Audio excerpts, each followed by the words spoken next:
I was the most inspired from the beginning by the score itself, which is just incredible. And it has this innate playfulness in the music, in the libretto.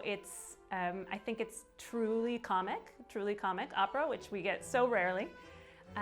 So as we started looking at it, I think we felt really free to find what's the world we're going to set this piece in. It needs world building. It's a world of gods and nymphs, and I wouldn't say there's a sort of obvious setting for it. We had to make our own world.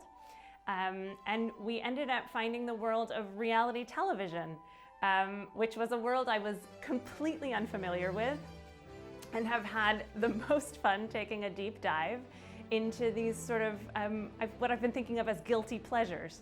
Because Platée feels like it could absolutely be in that world of a guilty pleasure, which a thing you sort of can't look away from, and you're in on the joke, and then at the end you feel just a little bit icky about it.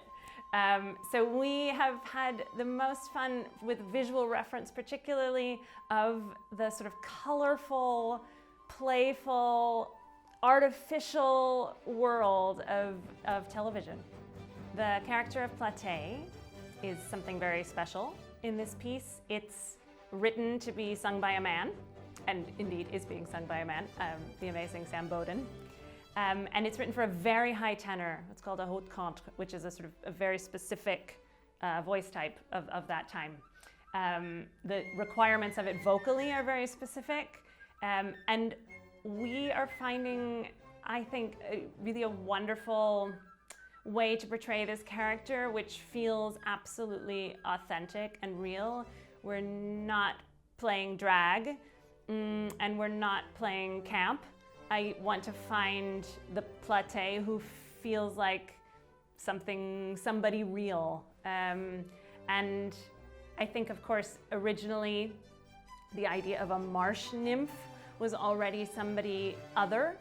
And it feels to me that the reason she's played by a man is a way of othering in some way, in a way of setting her apart. But we're very interested in finding, what this contemporary woman is and who she is with Sam. Platée has an exuberance in the music that is so exciting and so compelling.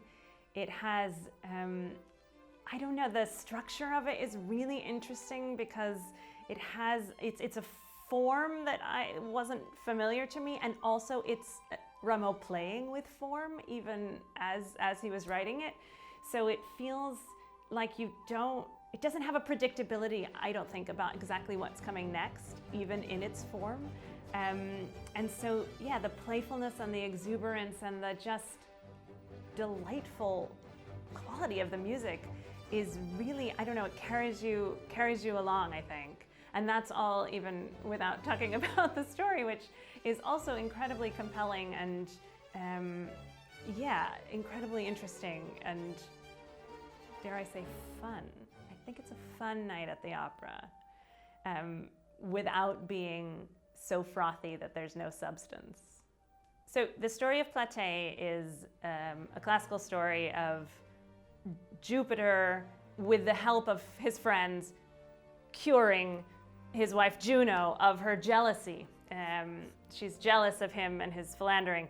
And in order to bring her back to him, they stage a prank, essentially, which is to find the most unlikely partner for Jupiter, pretend that they're going to get married, and then have Juno show up at the right moment to unmask that as a prank, laugh it off, and come back to Jupiter. And in the course of that, the unlikely candidate that they find to be the new Juno is the marsh nymph Platée, who is the most unlikely partner they can find. She has an incredibly inflated sense of herself and is assuming that everyone's madly in love with her at all times. And so she has no trouble believing that the king of the gods would be in love with her. Absolutely, why wouldn't he? And so she is built up throughout the piece to culminate in a wedding ceremony that never quite gets completed because in Juno comes and, just as planned, sees Platée, dies laughing, and goes off back to Olympus with her love.